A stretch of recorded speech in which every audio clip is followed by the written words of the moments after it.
ମୋ ଲୁହ ଯଦି ପାଦ ତୁମ ଧୋଇ ପାରିବ,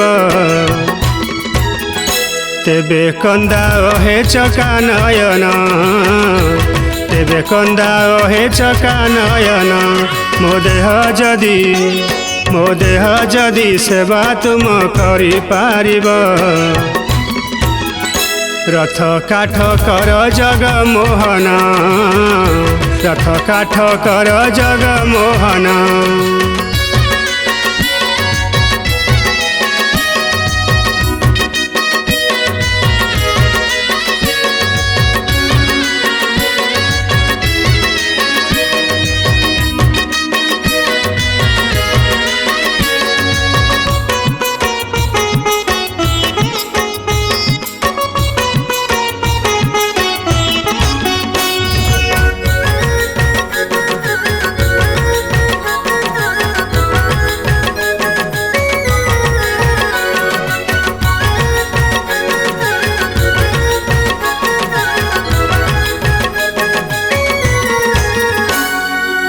तुम दर्शन पाइबाकु जदि दुखीटिए मोते हेबाकु लोड़ा, दुखीटिए मोते हेबाकु लोड़ा।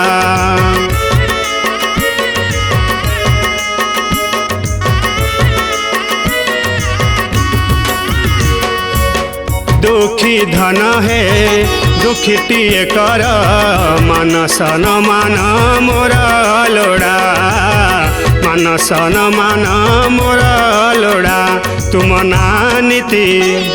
नानीति तुंडरे मो धरिबा पाई, भिक्षावृत्ति हेले हेउ धर्म, भिक्षावृत्ति हेले हेउ धर्म।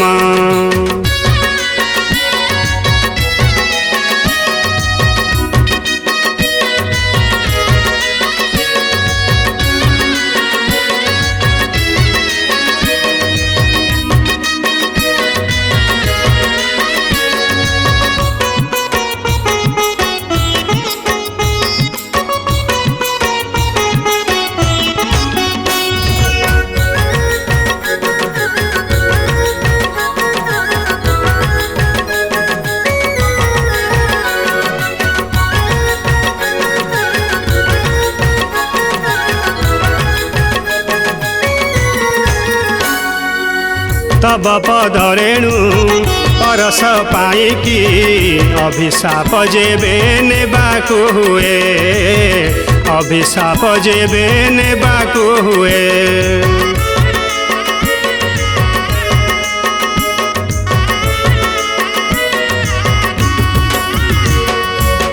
पाषाणी अहल्या करिदियो नाथ, पाषाण होई भीतरिबा जाए, पाषाण होई भीतरिबा जाए।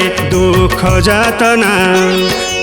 जातना जातके मो लेख हे हरि, नाम जपी तुम हेबी मु धन्य, नाम जपी तुम हेबी मु धन्य। ମୋ ଲୁହ ଯଦି ପାଦ ତୁମ ଧୋଇ ପାରିବ, ତେବେ କନ୍ଦାଅ ହେ ଚକା ନୟନ, ତେବେ କନ୍ଦାଅ ହେ ଚକା ନୟନ। ମୋ ଦେହ ଯଦି ସେବା ତୁମ କରିପାରିବ, रथ काठ कर जगमोहन, रथ काठ कर जगमोहन, रथ काठ कर जगमोहन, रथ काठ कर जगमोहन।